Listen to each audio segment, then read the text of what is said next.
A questão tem como texto base a descoberta de uma bactéria que degrada o petróleo e ela, por conta disso, pode ser utilizada em casos de acidentes com derramamento de petróleo na água, como o que aconteceu no Golfo do México há algum tempo. O enunciado da questão fala: o emprego de bactérias, como as descritas no texto, para a contenção de problemas ambientais é denominado biossíntese, não se enquadra, porque a biossíntese é quando seres vivos formam compostos químicos, que não se enquadra na questão sobre a despoluição. A eutrofização é quando ocorre a multiplicação de algas no recurso hídrico devido à poluição por matéria orgânica, como esgotos ou que a chuva, derivados de fertilizantes da agricultura que a chuva leva para o recurso hídrico. A desnitrificação é o processo em que os nitratos são reduzidos a gás nitrogênio, então não se enquadra nessa descrição. A biorremediação, que é o uso de seres vivos para o controle de problemas ambientais como a poluição. Então, esses micro-organismos, eles vão degradando o poluente e assim esse poluente vai sendo retirado aos poucos do ambiente. O biomonitoramento é quando espécies de seres vivos são utilizadas para monitorar, ou seja, para tentar descrever ou avaliar o grau de saúde, como está a saúde do ambiente. Não se enquadra também na descrição do texto. Alternativa correta, portanto, letra D. Gabarito correto da questão, alternativa D. Olá, querido aluno, olá, querida aluna. Vamos comentar hoje sobre uma obtenção de energia que é através do petróleo. Algumas refinarias de petróleo, elas liberam um efluente industrial chamado de água ácida. E é justamente sobre isso que nós vamos comentar agora. A questão que nós vamos debater fala sobre essa água ácida ou de todos os produtos químicos que essas refinarias de petróleo lançam ao mar. Porém, alguns cientistas descobriram que algumas bactérias, olha comigo o nome dessas bactérias, Achromobacter sp e Pandora sp. E essas bactérias, elas são capazes de reduzir a quantidade desses efluentes tóxicos. Opa, então quer dizer que para diminuir a quantidade de poluição que uma refinaria lança ao mar, foram usadas duas bactérias? É exatamente isso. Olha comigo o comando da questão. As bactérias utilizadas no tratamento da água ácida realizam nesse contexto um processo de... A nossa alternativa é o item C, biorremediação, pois elas degradam os compostos que contaminam a água. Opa, remediação vem de remediar alguma coisa, vem de tentar consertar, ajustar algo. E bio é porque eu uso algum agente biológico para tal remediação, para solucionar esse problema. Achamos nosso gabarito, o item C.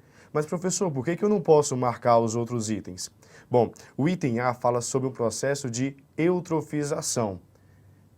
Eu sei que você lembra que a eutrofização é quando eu tenho muitos nutrientes disponíveis naquele meio aquático e aí eu consigo favorecer a quantidade de plantas naquele ambiente e aí eu tenho uma floração muito maior nesses ambientes aquáticos. A questão fala sobre a diminuição dos efluentes na água ácida. Não tem nada a ver com floração em abundância. O item B, ele fala sobre a bioacumulação.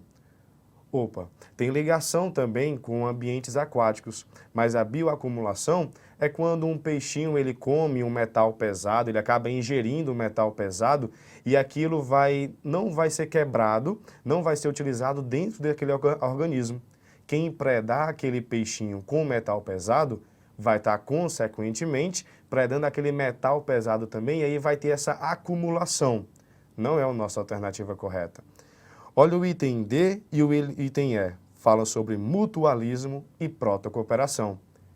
Eu sei que você lembra que mutualismo e protocooperação não está associado com essas remediações.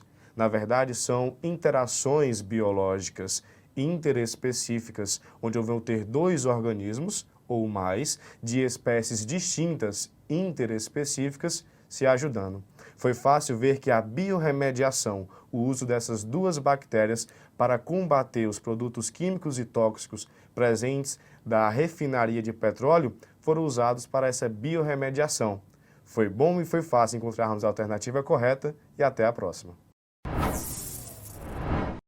Olá, querido aluno, olá, querida aluna.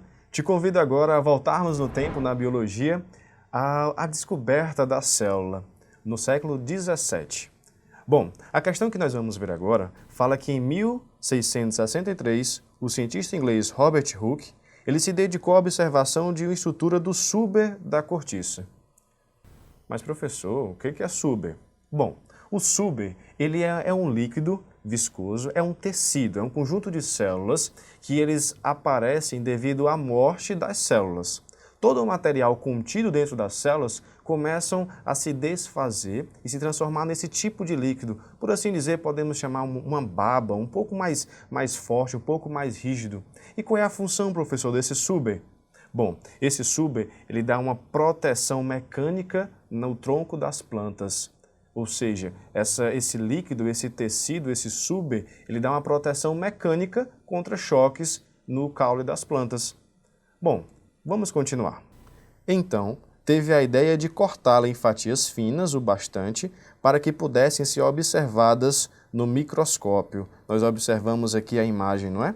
Através das lentes de aumento, ele constatou que o suber, ou aquele líquido de proteção da cortiça, era formado por um grande número de cavidades preenchidas com ar. 2 anos depois, Hooke publicou a obra Micrographia, no qual denominou as estruturas ocas de células. De acordo com as características do tecido da cortiça observadas por Robert Hooke, sabe-se atualmente que a estrutura que ele observou no tecido e denominou célula foi ou a. Bom, relembrando do que conversamos sobre suber, ele vem da morte da célula. Se tudo que estava contido dentro da célula morreu, não pode ser o item C, D ou E. Não pode ser o núcleo, nem o citoplasma, nem a carioteca. Percebeu que a questão falou que estava preenchido com ar, demonstrando assim que não pode ser nada dentro? Pode ser um material de fora da célula.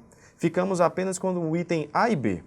Ficamos com membrana plasmática, que é muito fininho, muito delgado para o microscópio do século 17, restando apenas a parede celular. Bom, o que Hooke observou foi essa parede bem forte que está presente nas células vegetais. Bom, nós temos parede celular? Não, nós paramos somente na membrana plasmática, mas as árvores, como têm células e tecidos mais fortes, mais rígidos, apresentam sim parede celular, é o item B. Foi fácil relembrar um pouco mais sobre a descoberta da célula, não foi? Até uma próxima. O texto base fala sobre a capacidade das células cancerígenas de se dividir muito tempo, por várias e várias vezes, de forma sem controle, incontrolável. Ou seja, o que dá a elas uma característica de imortalidade, falando da senescência dessas células. O texto tem como enunciado: as células cancerígenas podem atingir a propriedade mencionada no texto também por meio da produção da proteína P53. A produção dessa proteína ela vai conter o crescimento dos tumores, então não se enquadra na descrição do texto.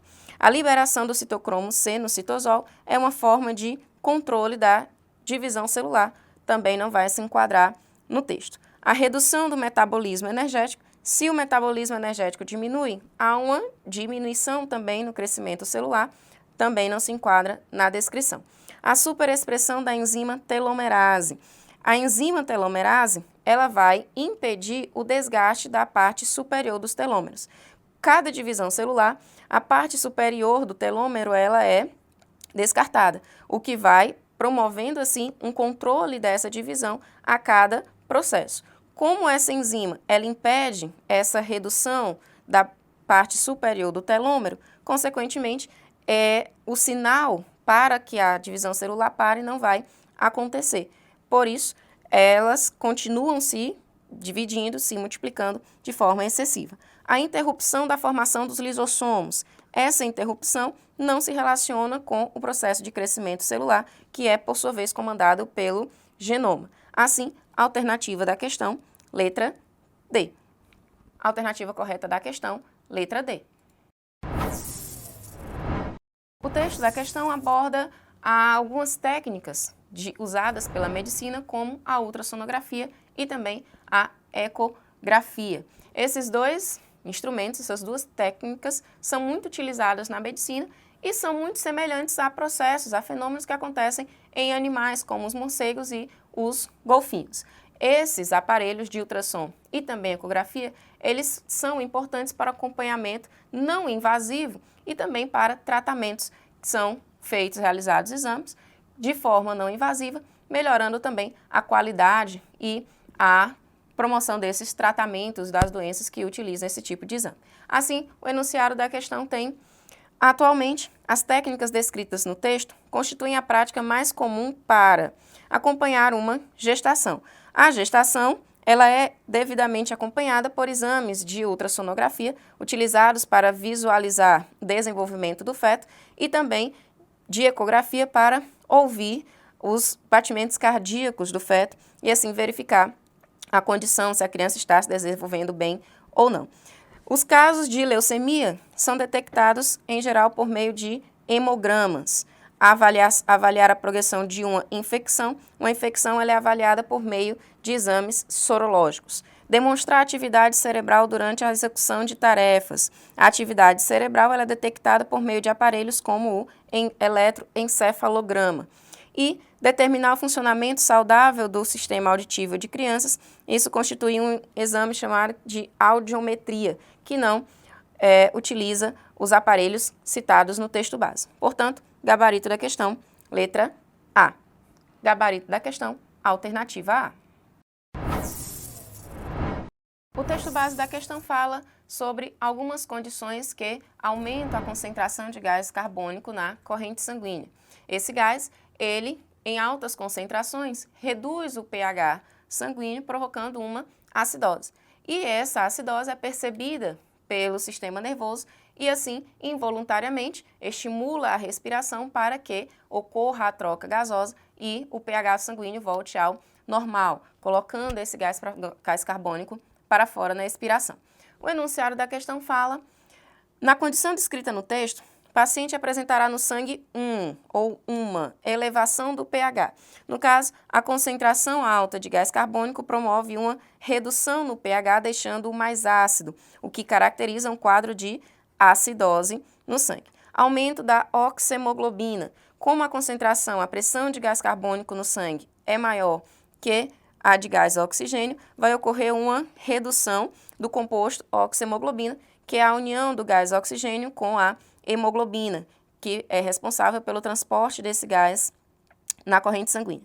Pressão parcial de gás carbônico diminuída. Na verdade, essa pressão vai aumentar porque a concentração de gás carbônico no sangue está alta. Uma redução da concentração de bicarbonato. No caso, vai acontecer um aumento dessa concentração de bicarbonato. Bicarbonato, que é a forma em que o gás carbônico é transportado na corrente sanguínea, no caso, no plasma. Sendo assim, gabarito da questão, alternativa B. Gabarito correto da questão, alternativa B. Olá, aluno, tudo bem? Vamos agora responder uma questão que vai falar a respeito de conservação de energia. Acompanha comigo. Para que a pessoa alcance com êxito a piscina, a sua velocidade no ponto C em relação ao ponto B deve ser.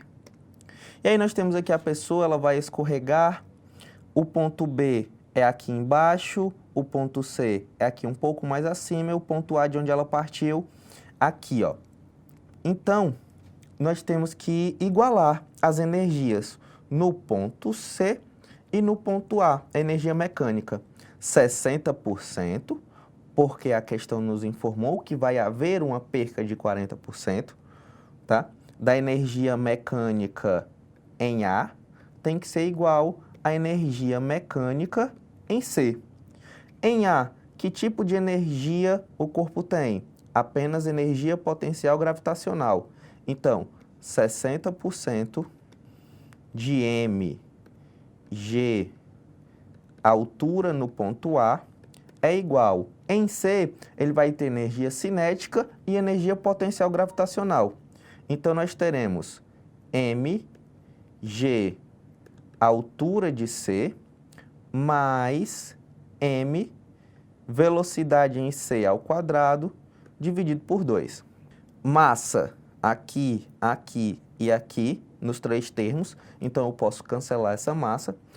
E daí eu vou encontrar 60% de 10, que é a gravidade, a altura em A é 20, igual gravidade, que é 10, a altura em C, que também é 10, mais velocidade em C ao quadrado, dividido por 2. Vou encontrar a velocidade em C ao quadrado é igual a 40, velocidade em C, raiz de 40, que nós vamos colocar aproximadamente 6,32 metros por segundo. Essa é a velocidade que ele tem que ter lá no ponto C, após a perca de energia que a questão mencionou. Mas ela está pedindo para comparar em relação à velocidade no ponto B. Então, nós calcularemos primeiro a velocidade lá no ponto B e nós vamos encontrar que a velocidade no ponto B vai ser de 16 metros por segundo. Então, nós vamos comparar a relação velocidade de C sobre velocidade de B. Velocidade de C, 6,32, que nós encontramos. Velocidade em B, 16. Nós vamos encontrar 39,5% e nós aproximaremos para 40%, conforme aqui no item A. Menor, a velocidade é menor, com uma redução de 60%, já que equivale a 40%, então reduziu 60%. Então é isso, pessoal. Obrigado pela atenção de vocês. Nosso gabarito é A. Até a próxima. Olá, aluno. Tudo bem? Vamos agora responder uma questão que vai falar a respeito de força elástica. Olha só. Ao fazer as novas marcações, antes e depois de pendurar o objeto de 1 kg na balança reconfigurada, essa pessoa observou uma distância entre as marcas de... E aí vamos retornar aqui para ver o que foi que aconteceu. Uma pessoa tinha uma balança, essa balança tinha constante elástica K, e aí ela resolveu reconfigurar essa balança. Colocou 2 molas idênticas de constante 2K em paralelo. Para essa nova configuração, nós vamos ter que a constante elástica nova será a soma das constantes elásticas das 2 molas, pois está em paralelo. Então, nós vamos ter uma mola se comportando com uma constante elástica de 4K. Então, anteriormente, nós tínhamos uma força elástica de K vezes X. E agora, nós vamos ter a mesma força elástica, só que com uma constante de 4K vezes uma deformação que eu vou chamar de X1, essa nova deformação. Mas essas forças aqui, elas são a mesma. É o mesmo peso que ele vai colocar na balança. Portanto, nós vamos ter que K vezes X é igual a 4K vezes X1. Essa constante elástica aqui, que eu não sei o valor, vai embora dos dois lados. Então, nós vamos ter que X1 é igual a X sobre 4. Essa vai ser a distância entre as 2 marcações, conforme descrito aqui no item A. Então é isso, o gabarito é A. Obrigado pela tua atenção e até a próxima. Olá, aluno, tudo bem? Vamos agora responder uma questão que vai falar a respeito de potência elétrica. Acompanha comigo. Considerando as potências das lâmpadas iguais, a relação I1 sobre I2 entre as correntes I1 e I2 das lâmpadas L1 e L2, respectivamente, será de... E aí nós usaremos a equação da potência. Potência é igual a U vezes I, porém, esse U nós vamos substituir e vamos encontrar que a potência é igual a R vezes I ao quadrado. Potência 1 e R1. Potência 1 da lâmpada L1, potência 2 da lâmpada L2. Como as potências são iguais, então nós teremos R1 vezes I1 ao quadrado é igual a R2 vezes I2 ao quadrado. Nós teremos assim a relação R2 sobre R1 igual I1 ao quadrado sobre I2 ao quadrado. Porém, a questão trouxe para a gente que R1 é 2R e R2 é 4R. Levando essa informação para lá, nós vamos ter I1 sobre I2 igual a raiz quadrada de 4R sobre 2R. Nós vamos encontrar aqui raiz de 2, como está descrito no item D. Então é isso, pessoal. Nosso gabarito é D. Obrigado pela atenção de vocês e até a próxima. Olá, aluno! Tudo bem? Vamos agora responder uma questão que vai falar sobre transformação de energia, potência e rendimento. Olha só, suponha que um painel fotovoltaico de 2 metros quadrados transformou a luz solar em energia elétrica com eficiência de 22% durante uma exposição direta de 10 minutos a uma radiação solar de 1000 watts por metro quadrado.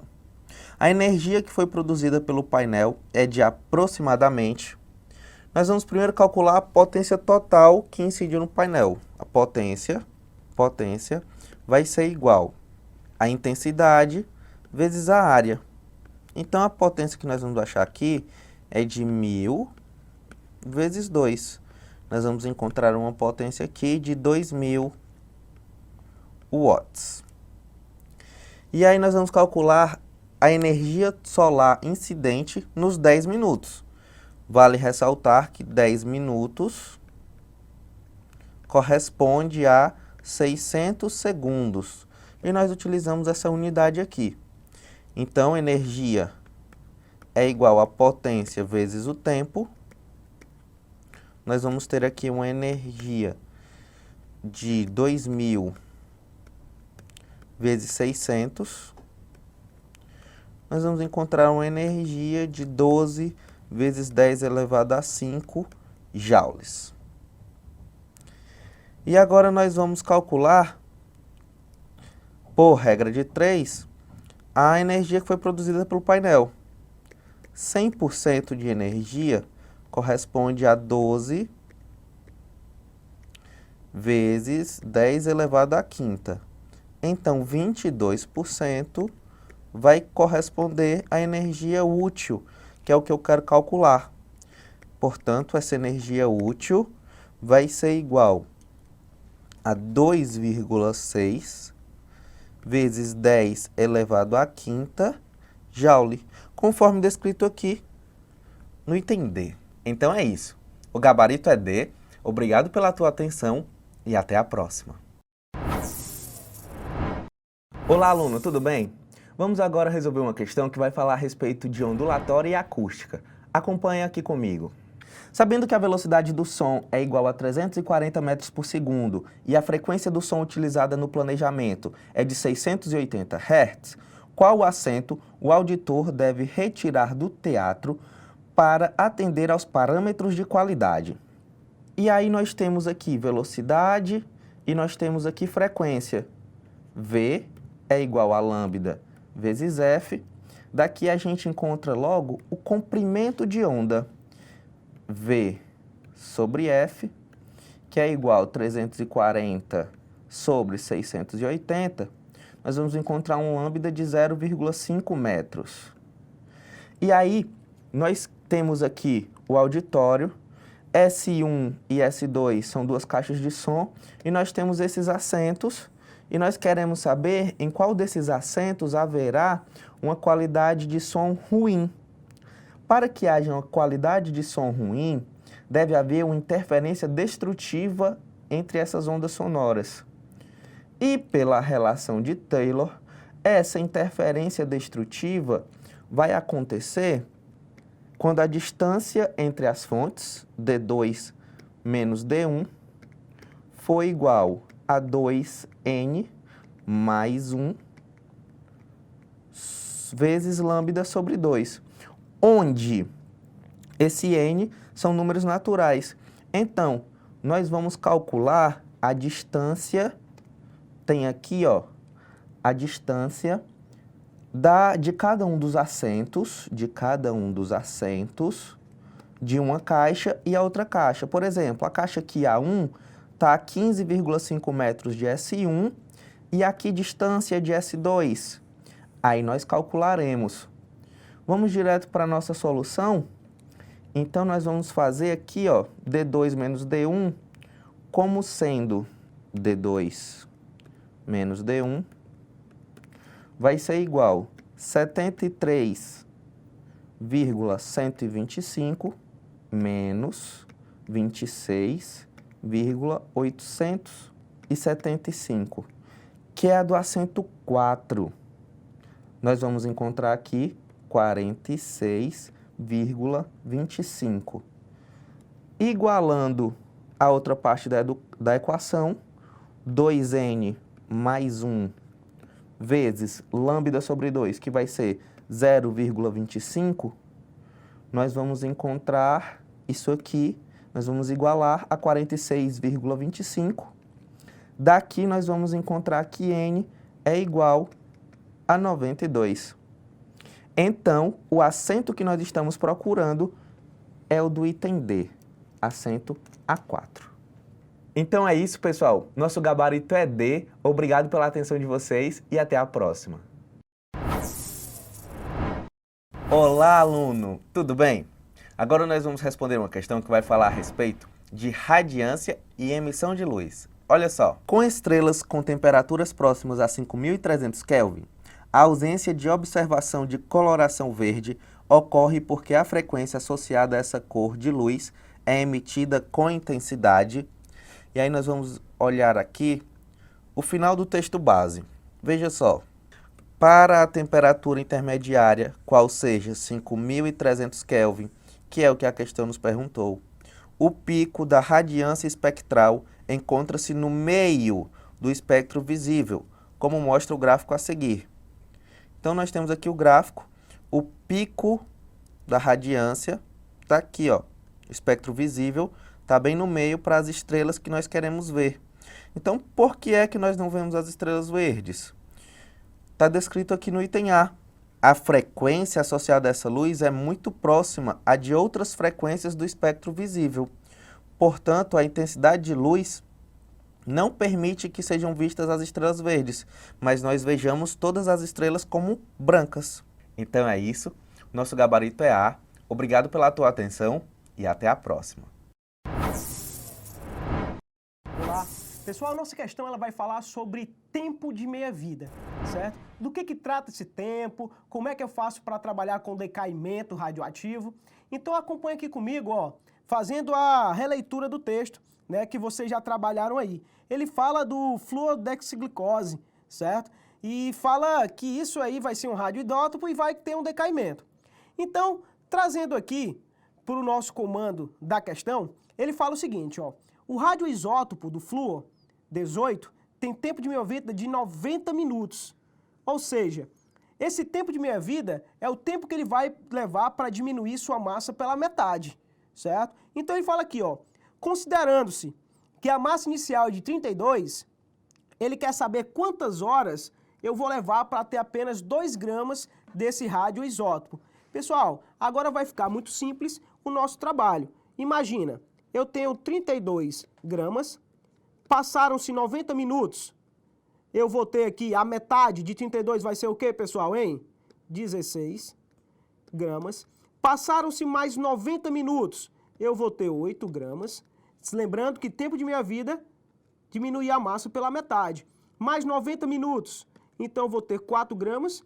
E mais 90 minutos eu vou ter 2 gramas, que é exatamente o que ele quer, o que ele pede aqui para o final, certo? Então, olha quantas meia-vidas eu vou ter. Eu vou ter uma meia-vida, 2 meia-vidas, 3 meia-vidas e 4 meia-vidas. Ou seja, se cada meia-vida é de 90 minutos, então para 2 gramas eu vou ter o quê? Vou ter um total, pessoal, de 360 minutos. Mas, professor, ele não quer minha resposta em minutos, ele quer a resposta em horas. Ah, agora brincou. Eu sei que 1 hora eu vou ter aqui um total de 60 minutos, tá aqui ele. E se eu tenho aqui o tempo de minha vida total, 360 minutos, eu vou dizer que é um certo x, regrinha de 3, e acabou a questão. Onde esse meu x vai ser igual a 6 horas. O que vai trazer para a gente a alternativa correta da questão? O item D. Então, pessoal, o nosso trabalho com tempo de meia-vida mostra que realmente o item correto da questão é o item D. Olá, tudo bem? A nossa questão vai falar sobre pH. pH e pOH, eles caminham juntos, né? Vamos falar sobre escalas, enfim. É um trabalho que sempre em vestibulares está presente. Então, o que eu preciso entender? Eu quero que a primeira coisa você acompanhe nos pontos importantes do texto. Acompanha comigo. Ele fala o seguinte, ele fala sobre pH e tal, sobre escala. Aí ele disse assim, ó, então o professor propôs aos alunos 2 escalas de pH, denominadas como 1 e 2. A escala 1 deveria ser feita considerando que a água pura tem temperatura de 25 graus Celsius. E a escala 2, que é a água pura na temperatura de 60 graus Celsius. Considere os produtos iônicos da água, a 25 graus ele te deu aqui 10 a menos 14, e o KW aí a 60 graus, 10 a menos 13. São os dados que eu preciso ter para a minha questão. Então, como é que vai funcionar? Primeiro de tudo, lembra sempre, vou colocar aqui para você, para a gente não esquecer, que KW nada mais é do que a concentração dos íons H+, vezes a concentração dos íons OH-, ok? Então, esse é o entendimento inicial que nós precisamos ter, certo? Então, vamos trabalhar um pouquinho em cima disso e a gente vai trabalhar inicialmente a temperatura de 25 graus Celsius, que foram os valores que ele me deu.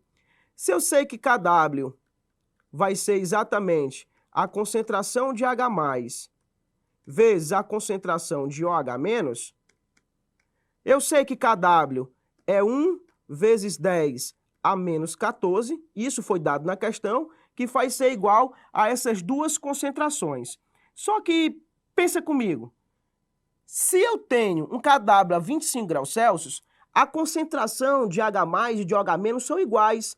Então eu posso muito bem dizer que eu tenho uma concentração de H+ ao quadrado. Mas, professor, por que você pegou H+? Porque ele está falando de pH. Se ele falasse de pOH, eu pegaria a hidroxila. Então, fazendo a matemática, a concentração a 25 graus Celsius dos íons H+, tirando raiz de um lado e raiz de outro, a concentração de H+ é uma concentração igual a 10 a menos 7. Consequentemente, se eu tenho a concentração de H+ 10 a menos 7, olha para cá, ó, trabalha comigo. Eu sei que pH é igual ao log da concentração dos íons H+. Se eu tenho que pH é igual ao log de 10 a menos 7, menos o logzinho aqui na frente, ó, para a gente não esquecer, quando as bases são iguais, o logaritmo é exatamente o meu expoente, porque aqui também eu tenho base 10, menos com menos fica mais o pH aqui a 25 graus Celsius é de 7. Deixa esse carinha aqui guardado. Só que ele não trouxe para mim apenas a 25 graus. Ele trouxe também a 60 e nós vamos fazer o mesmo processo. Deixa eu colocar aqui embaixo, ó, a 60 graus. Fazendo aqui, sabendo que KW é a concentração de H+ com H- e são iguais, e eu sei que o KW é 1 vezes 10 a menos 13, tá aqui. Então, vou ter aqui a concentração de H+ ao quadrado, pelo aquele mesmo motivo que eu te expliquei lá em cima, trazendo que a concentração de H+ vai ser exatamente 10 elevado a quanto? A menos 6,5, não é isso? Perfeito. Jogando lá no cálculo de pH, como as bases são iguais, então eu posso dizer que o pH aqui vai ser igual a 6,5. Deixa guardadinho aí. A pergunta que ele faz para mim é se o meu reacional ele é ácido, ele é básico, ele mostra aí para mim, ou neutro, né, também.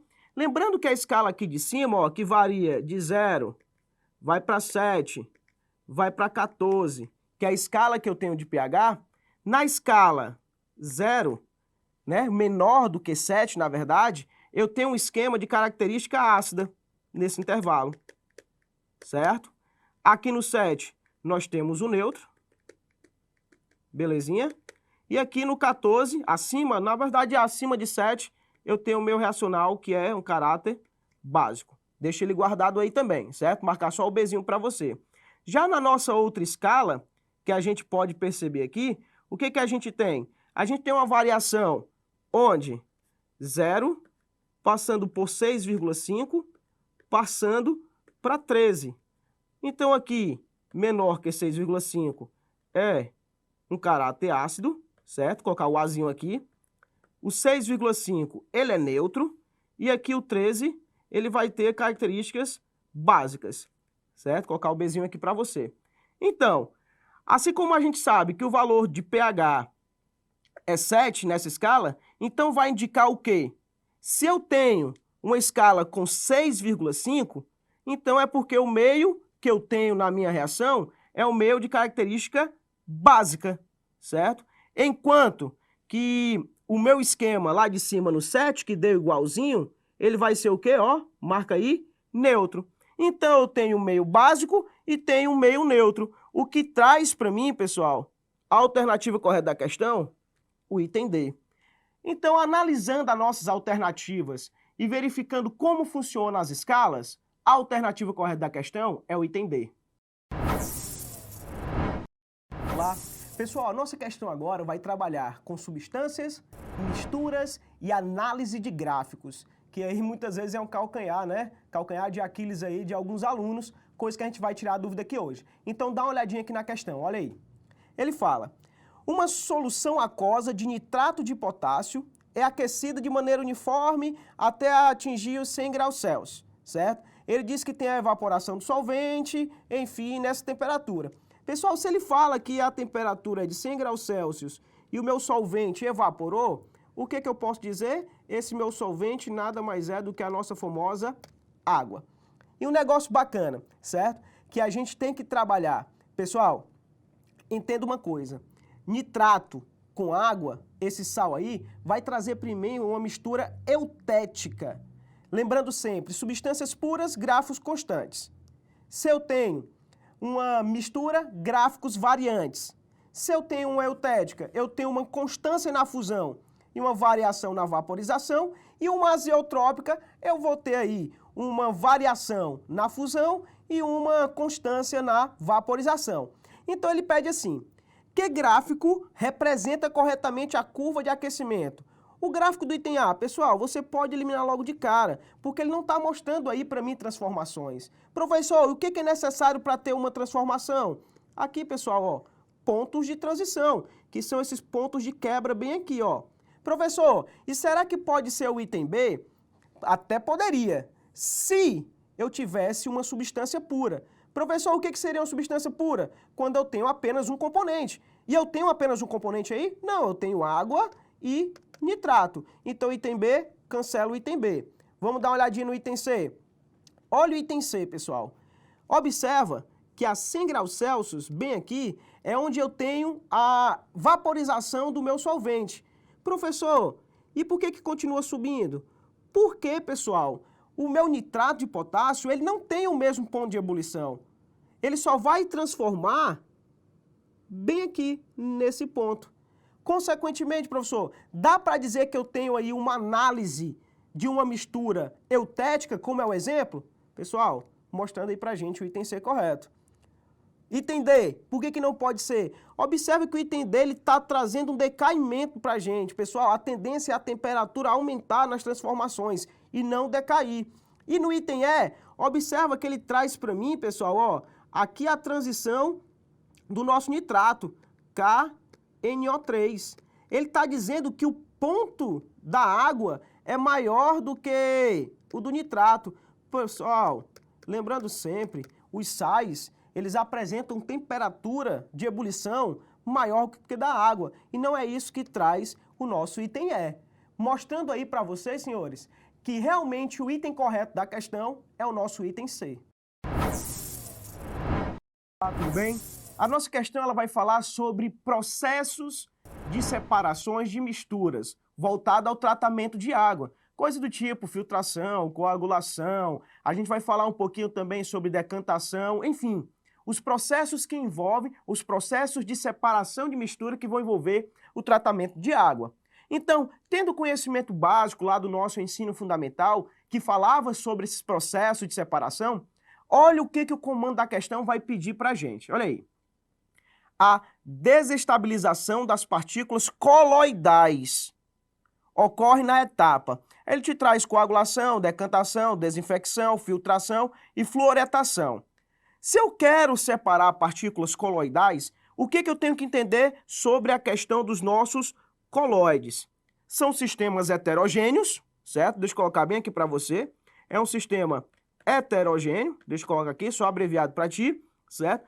Onde a identificação das fases, elas são muito difíceis. Eu não consigo visualizar a olho nu. Eu tenho que fazer aí processos específicos para separação, certo? Aí ele começa com o processo de coagulação.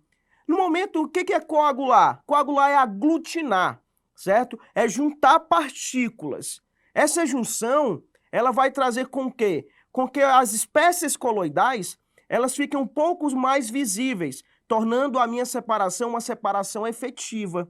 Então, o item A, ele é um item bacana. Vamos ver os outros itens. Decantação.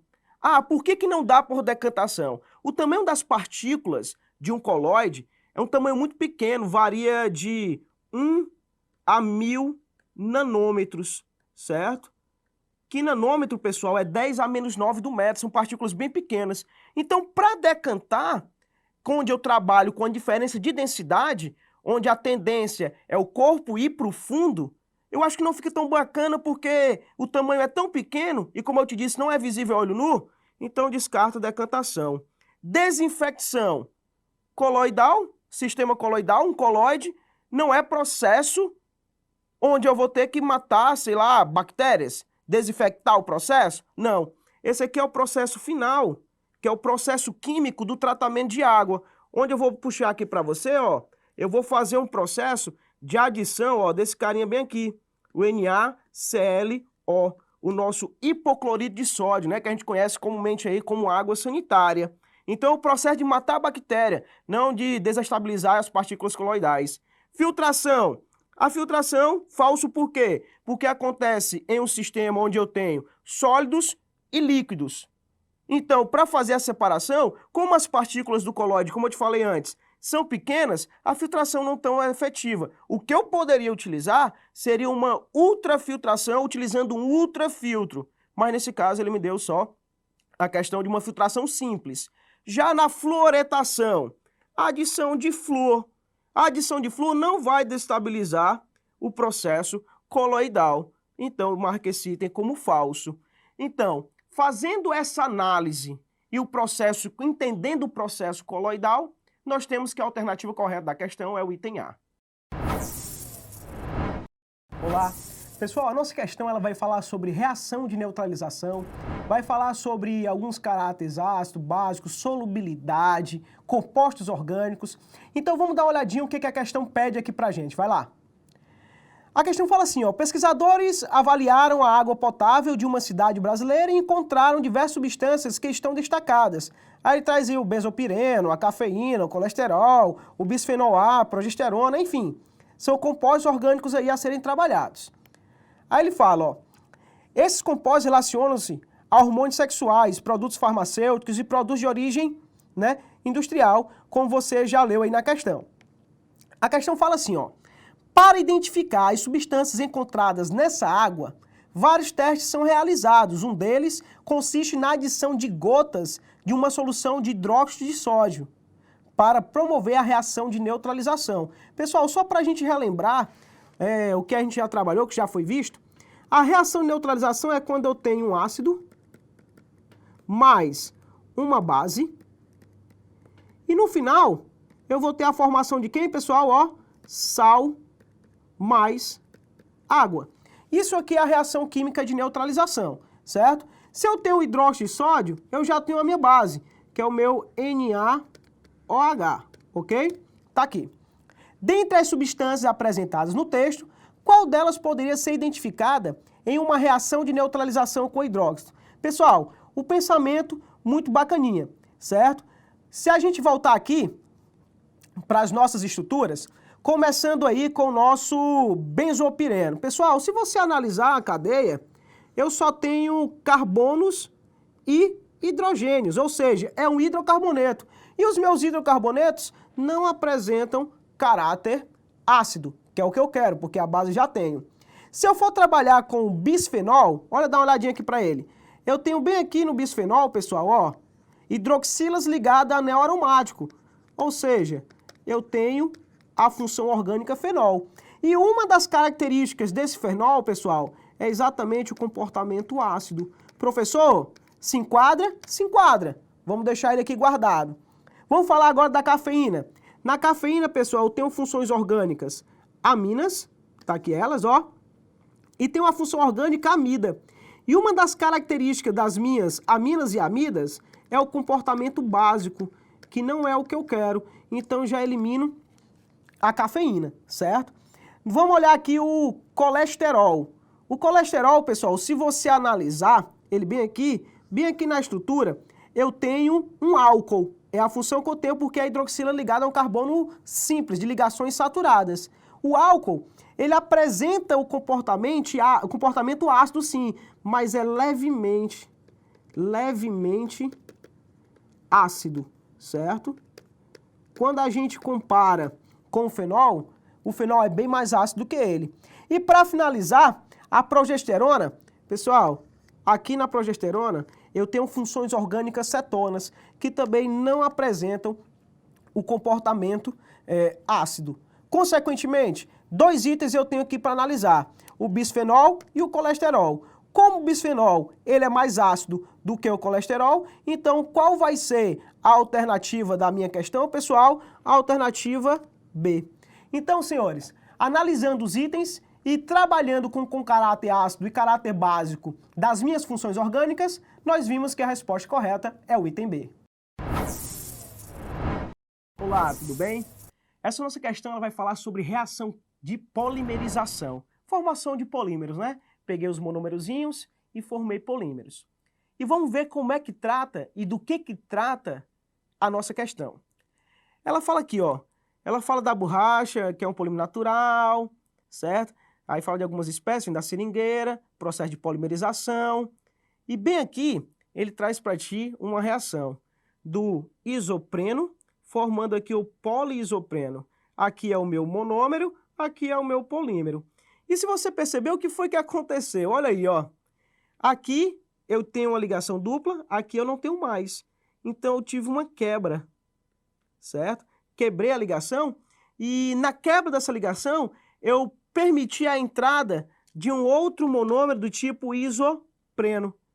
Então, fiz a quebra, formei, fiz a quebra, formei, fiz a quebra, formei. E todas as vezes que eu tenho quebra de ligações, eu tenho aqui o que a gente chama de reação de polimerização por adição.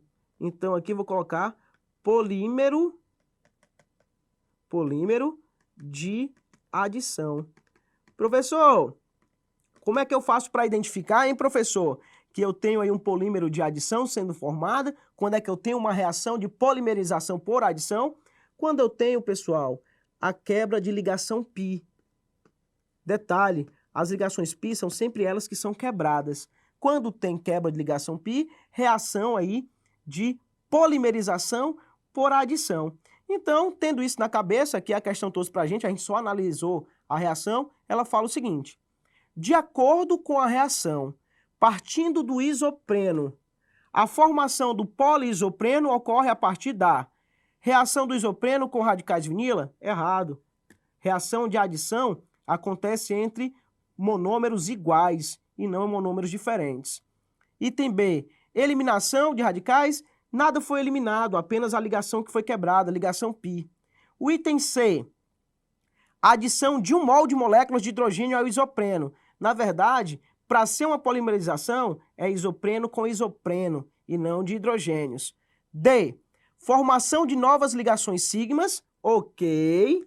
Se são quebrados, novas vão ser formadas. Quebrei a π, distribuí valência, formei nova ligação sigma, perfeito, após a quebra da π. Lógico, eu quebrei a π, se eu tenho uma reação de adição, então eu tenho quebra de π, formação de novas sigmas. E aqui condensação. Não são polímeros de condensação, certo? São polímeros de adição.